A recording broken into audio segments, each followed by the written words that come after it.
El olor a óxido y azufre se mezclaba con el dulzor rancio de la leche derramada. En la guardería de Matamoros, entre ositos de peluche y bloques de construcción, encontramos calderos humeantes con restos óseos humanos. Adolfo Constanzo, el padrino, había transformado la inocencia en un altar de sacrificio. Los juguetes, ahora evidencia, yacían manchados con fluidos corporales y tierra. El análisis forense reveló que las víctimas, elegidas por su pureza, eran hervidas vivas para potenciar los rituales narcosatánicos. El horror infantil profanado. La hacienda Santa Elena, a las afueras de Matamoros, Tamaulipas, era un lugar donde la maleza competía con el abandono. Un rancho de aspecto anodino, casi invisible desde la carretera, que ocultaba una realidad tan grotesca que desafiaba la comprensión.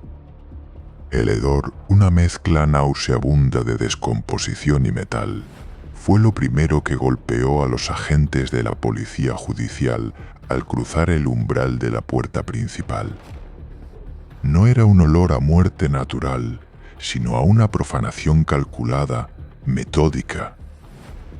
La luz mortecina del atardecer se filtraba a través de las ventanas tapiadas, revelando un escenario dantesco. El rancho, aparentemente deshabitado, había sido transformado en un altar de horrores. En la sala principal, un pentagrama toscamente pintado en el suelo con sangre coagulada era el punto focal.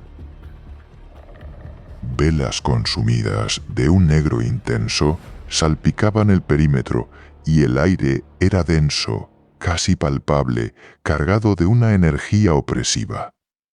Sin embargo, lo que más perturbaba no era la parafernalia ritual, sino el contraste obsceno con ella.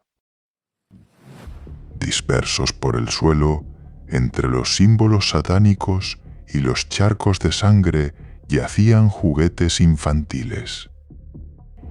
Un osito de peluche con un ojo arrancado, un camión de bomberos de plástico manchado de un color marrón rojizo, un sonajero de bebé roto en dos. La inocencia profanada, la infancia despojada de su pureza, era una bofetada en la cara de la cordura. En una de las habitaciones laterales, la policía encontró una caldera industrial.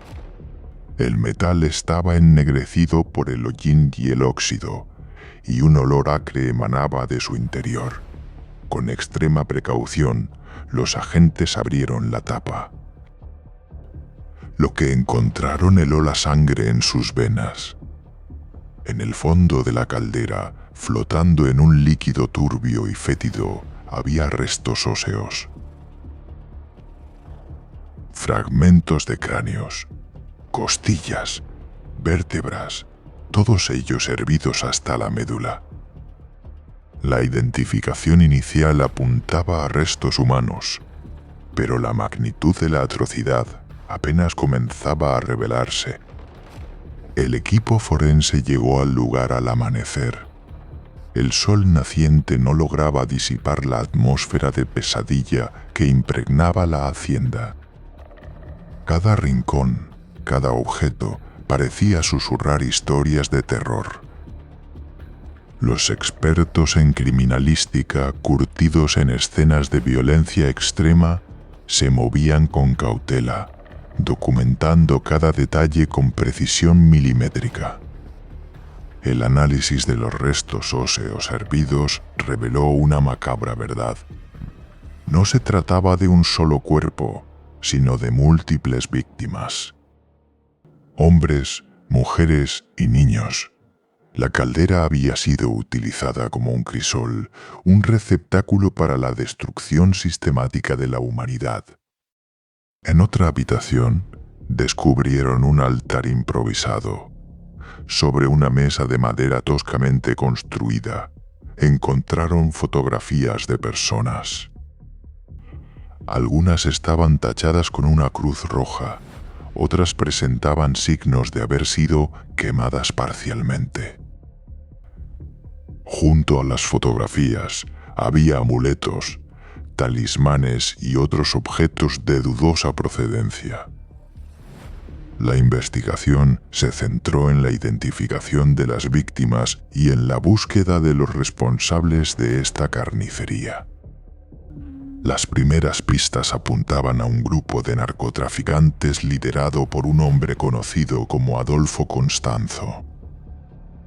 Un personaje carismático y despiadado que había logrado atraer a un círculo de seguidores leales, convencidos de que sus rituales les otorgarían protección y poder. Constanzo, autoproclamado sacerdote de una secta conocida como los narcosatánicos, había encontrado en la hacienda Santa Elena el escenario perfecto para sus macabras ceremonias. La lejanía del lugar, su aislamiento y la impunidad que le otorgaba su conexión con el narcotráfico le permitieron operar con total libertad, convirtiendo el rancho en un templo del horror. La guardería improvisada, un contraste demencial con la carnicería circundante, se convirtió en el centro de la atención forense. Cada juguete fue meticulosamente recogido, fotografiado y embalado individualmente. El osito de peluche, con su ojo faltante y manchas sospechosas, fue etiquetado como evidencia 74B. El camión de bomberos, con su pintura infantil desfigurada por lo que parecía ser sangre seca, fue catalogado como 74C. El sonajero roto, símbolo de la fragilidad infantil, fue designado como 74D. El equipo de entomología forense se desplegó para analizar la fauna cadavérica presente en los restos óseos y en los alrededores. Las larvas de moscas, los escarabajos y otros insectos necrófagos aportaron valiosa información sobre el tiempo transcurrido desde la muerte de las víctimas y las condiciones en las que se habían producido los decesos. El análisis de las muestras de suelo reveló la presencia de componentes inusuales, incluyendo trazas de metales pesados y sustancias químicas utilizadas en la elaboración de drogas. El laboratorio móvil instalado en el rancho procesaba muestras a contrarreloj. El ADN extraído de los restos óseos se comparaba con las bases de datos de personas desaparecidas, pero los resultados iniciales fueron desalentadores.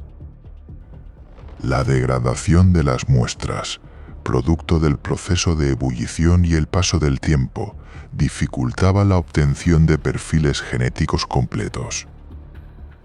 Mientras tanto, la policía judicial intensificaba la búsqueda de Adolfo Constanzo y sus secuaces. Se emitieron órdenes de captura a nivel nacional e internacional y se ofrecieron recompensas por información que condujera a su arresto. Los testimonios de antiguos miembros de la secta, aquellos que habían logrado escapar del control de Constanzo, revelaron detalles escalofriantes sobre sus rituales y su obsesión por el poder. Constanzo, según los relatos, era un maestro del engaño. Utilizaba el miedo y la manipulación para controlar a sus seguidores, prometiéndoles protección contra sus enemigos a cambio de su lealtad incondicional y su participación en los sacrificios. Las víctimas eran elegidas al azar, o seleccionadas en función de su vulnerabilidad o su relación con personas que Constanzo consideraba una amenaza. La profanación de la inocencia, representada por los juguetes infantiles en medio del horror, se convirtió en un símbolo de la depravación de Constanzo y su secta. La imagen de esos objetos, testigos silenciosos de la barbarie, se grabó en la memoria de los investigadores, impulsándolos a seguir adelante en la búsqueda de la justicia.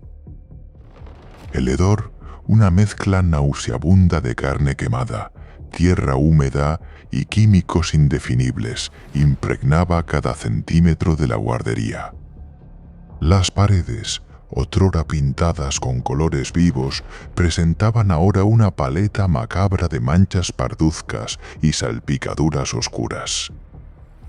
El análisis forense de estas manchas confirmó lo que se sospechaba: sangre humana, distribuida de manera irregular, indicativa de violencia extrema. Sobre una pequeña mesa de plástico, aún se conservaban restos de lo que había sido una merienda infantil. Galletas a medio comer, cubiertas por una fina capa de polvo, yacían junto a un vaso de leche agria. Una diminuta silla volcada sobre un lateral parecía haber sido arrojada con fuerza. La escena sugería una interrupción abrupta, una irrupción violenta que había truncado la inocencia de un juego infantil. El equipo de antropología forense, liderado por la doctora Eva Ríos, examinó minuciosamente los restos óseos encontrados en el caldero y sus alrededores. Cada fragmento, por pequeño que fuera, fue documentado, fotografiado y embalado individualmente. El proceso era lento y meticuloso, pero esencial para determinar el número de víctimas, su edad, sexo y, en la medida de lo posible, la causa de su muerte. El análisis preliminar reveló que los huesos habían sido sometidos a un proceso de ebullición prolongado, lo que había dañado severamente su estructura. Sin embargo, a pesar de la degradación, la doctora Ríos y su equipo lograron identificar algunos rasgos característicos. La presencia de huesos de niños pequeños junto con los de adultos confirmaba la naturaleza indiscriminada de los sacrificios. El hallazgo de un cráneo con evidentes signos de trepanación ritual alertó aún más a los investigadores. La perforación realizada en la parte superior del cráneo parecía haber sido efectuada con un instrumento afilado. La doctora Ríos sospechaba que la trepanación formaba parte de un ritual específico destinado a liberar el espíritu de la víctima o a permitir la entrada de entidades sobrenaturales. El contraste entre la brutalidad de los rituales y la aparente normalidad de la guardería generaba una atmósfera de terror psicológico palpable.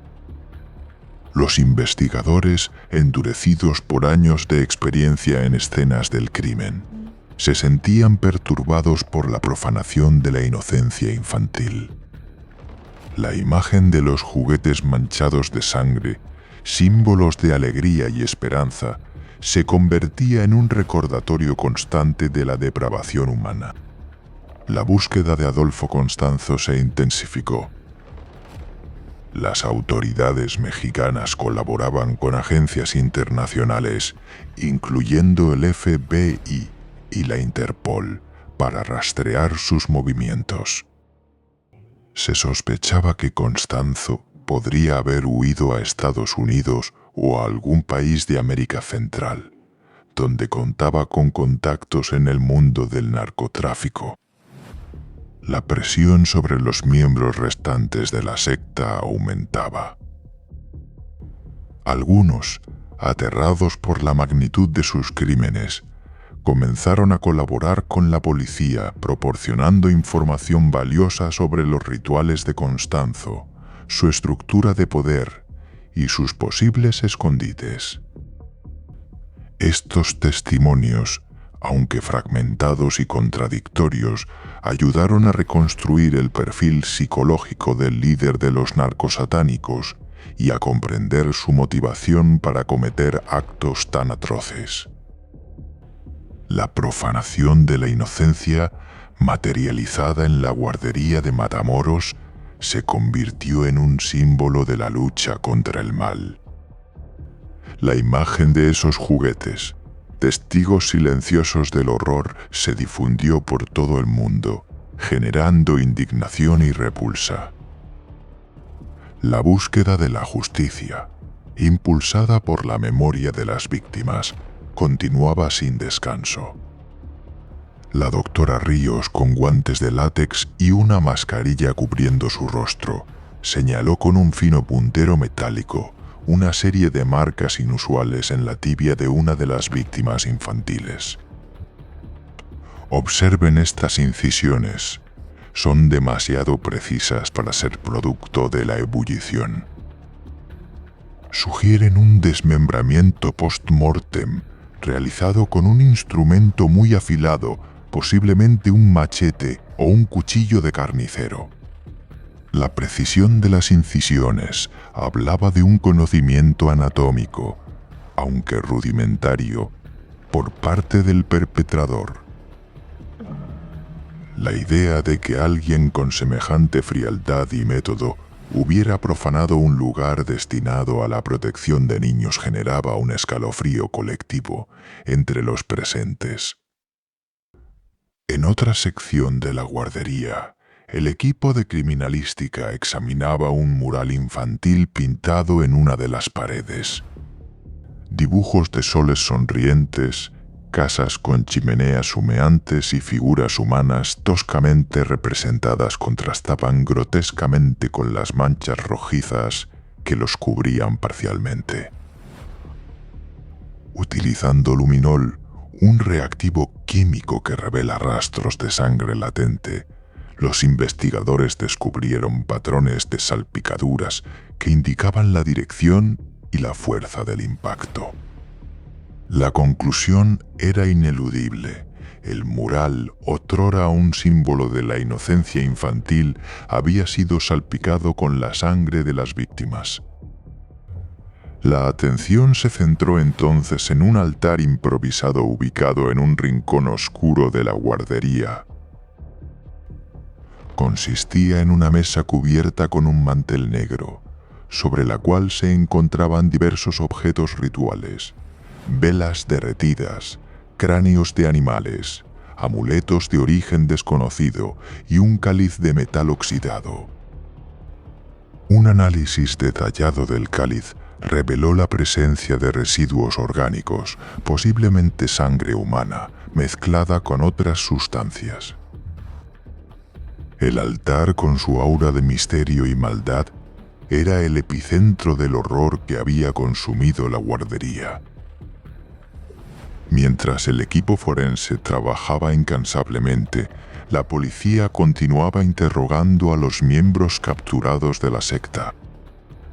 Las declaraciones eran confusas y contradictorias, pero poco a poco se fue reconstruyendo la figura de Adolfo Constanzo. Un hombre carismático y manipulador, con una profunda fascinación por el ocultismo y un deseo insaciable de poder. Constanzo había logrado crear un culto de adoración a su alrededor, explotando las debilidades y los miedos de sus seguidores. La conexión entre los rituales satánicos y el narcotráfico se hizo cada vez más evidente.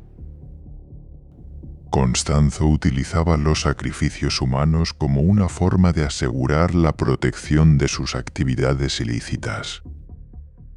Creía que la sangre de las víctimas, especialmente la de los niños, le confería poderes sobrenaturales y lo hacía invulnerable a sus enemigos.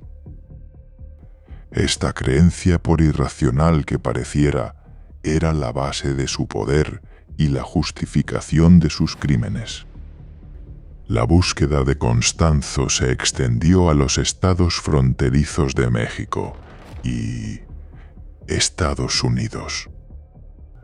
Se emitieron alertas rojas a través de la Interpol y se ofrecieron recompensas por información que condujera a su captura. Las autoridades estaban decididas a llevarlo ante la justicia, no solo por los crímenes cometidos en la guardería de Matamoros, sino también por su participación en el tráfico de drogas y otros delitos violentos. La profanación de la inocencia, simbolizada por los juguetes manchados de sangre, exigía una respuesta contundente y ejemplar. La sombra de la guardería y la memoria de las víctimas se proyectaba sobre la investigación, impulsando a los investigadores a perseverar a pesar del horror. La meticulosa documentación fotográfica continuaba. Cada rincón de la guardería, cada objeto contaminado era registrado con precisión forense. La escena, saturada de horror, se convertía en un archivo visual que permitiría a los investigadores, y eventualmente a la justicia, comprender la magnitud del crimen. Un fotógrafo, con guantes y una mascarilla, capturaba la imagen de un pequeño triciclo de plástico, su asiento cubierto por una costra oscura que presumiblemente era sangre seca. La rueda delantera estaba ladeada, como si el niño que lo montaba hubiera sido interrumpido abruptamente en su juego. El equipo de entomología forense, liderado por una especialista con años de experiencia en casos de homicidio, examinaba los restos óseos hervidos. La presencia de insectos necrófagos y sus larvas proporcionaba información crucial sobre el tiempo transcurrido desde la muerte de las víctimas. El ciclo de vida de las moscas y los escarabajos, meticulosamente analizado, permitía agotar el periodo en el que se habían cometido los sacrificios. La entomóloga, con una pinza de precisión, recolectaba muestras de larvas para su posterior análisis genético, buscando identificar posibles diferencias en las poblaciones de insectos que pudieran indicar la presencia de múltiples lugares de deposición de cadáveres. En el exterior de la guardería, la policía estatal había establecido un perímetro de seguridad impidiendo el acceso a curiosos y periodistas. El aire estaba cargado de tensión y morbo. Los vecinos, conmocionados por la revelación de los crímenes, se congregaban en las inmediaciones, observando con incredulidad el despliegue policial y forense. Algunos lloraban en silencio, otros rezaban. La guardería, que antes era un lugar de alegría y esperanza, se había convertido en un símbolo de la maldad humana. Dentro del perímetro, los agentes continuaban rastreando la zona en busca de evidencias adicionales. Un grupo de perros entrenados en la detección de restos humanos peinaba a los alrededores, guiados por sus experimentados adiestradores. Los animales, ajenos a la naturaleza de los crímenes, cumplían su función con precisión y eficacia. En un área boscosa cercana, uno de los perros marcó un punto específico. Los agentes, al excavar en el lugar, descubrieron una fosa clandestina que contenía más restos óseos y objetos rituales. El hallazgo confirmaba la sospecha de que la guardería era solo uno de los múltiples escenarios utilizados por la secta para sus macabros rituales. El análisis de los objetos encontrados en la fosa reveló la presencia de fotografías de personas, algunas de ellas marcadas con símbolos extraños. Los investigadores comenzaron a investigar la identidad de estas personas, sospechando que podrían ser víctimas potenciales o miembros de la secta aún no identificados. La red de Adolfo Constanzo se hacía evidente. Era mucho más extensa y compleja de lo que se había pensado inicialmente. La búsqueda de la verdad se extendía más allá de las paredes de la guardería, adentrándose en un laberinto de secretos y mentiras. La profanación de la inocencia, ese acto abominable perpetrado en un lugar destinado a la protección de los niños, era solo la punta del iceberg de una oscura y siniestra realidad. La identificación de las víctimas era una tarea titánica. Los restos óseos, fragmentados y profanados, ofrecían escasa información. El equipo de antropología forense, trabajando en un laboratorio improvisado dentro de la guardería, aplicaba técnicas de reconstrucción facial y análisis de ADN para intentar devolver una identidad a los desaparecidos. Cada fragmento óseo era meticulosamente limpiado, medido y fotografiado. Los expertos buscaban marcas de corte, fracturas post-mortem o cualquier otra evidencia que pudiera arrojar luz sobre la causa de la muerte y el método utilizado en los sacrificios. La tarea era lenta y tediosa, pero esencial para la búsqueda de justicia. La Fiscalía General, consciente de la presión pública y la gravedad del caso, asignó un equipo de fiscales especializados en crímenes violentos y delincuencia organizada. Estos fiscales, con experiencia en casos complejos y mediáticos, coordinaban la investigación y supervisaban el trabajo de los equipos forenses y policiales. La prioridad era identificar a todos los miembros de la secta, desmantelar su estructura y llevarlos ante la justicia. La información obtenida en la guardería y la fosa clandestina era analizada minuciosamente, buscando patrones, conexiones y posibles cómplices. Mientras tanto, la noticia del hallazgo de la guardería de los narcosatánicos se extendía como un reguero de pólvora, generando conmoción y repulsa a nivel nacional e internacional. Los medios de comunicación, ávidos de información, cubrían el caso con un despliegue sin precedentes. Las imágenes de la guardería profanada, los juguetes manchados de sangre y los restos óseos hervidos inundaban las pantallas de televisión y las portadas de los periódicos. La opinión pública exigía respuestas y justicia. El impacto psicológico en los investigadores era palpable. La exposición constante a la violencia extrema y la profanación de la inocencia dejaba una huella profunda en sus mentes. Los psicólogos forenses, integrados en el equipo de investigación, ofrecían apoyo y asesoramiento a los agentes y forenses, ayudándoles a procesar el horror y a mantener la objetividad necesaria para llevar a cabo su trabajo. Las sesiones de debriefing y las técnicas de manejo del estrés eran esenciales para prevenir el síndrome de burnout y garantizar la salud mental de los profesionales. La investigación se extendió más allá de Matamoros, llegando a otras ciudades y estados del país. Los investigadores rastreaban las conexiones de Adolfo Constanzo con el mundo del narcotráfico, buscando pistas sobre su financiamiento y sus posibles cómplices. Se interrogaba a informantes, se analizaban registros telefónicos y bancarios, y se realizaban allanamientos en propiedades sospechosas. La red de la secta se hacía cada vez más evidente, era extensa y poderosa, extendiéndose a través de los círculos sociales y políticos del país. La búsqueda de la verdad se había convertido en una carrera contra el tiempo, una lucha contra la oscuridad que amenazaba con engullir a toda una nación.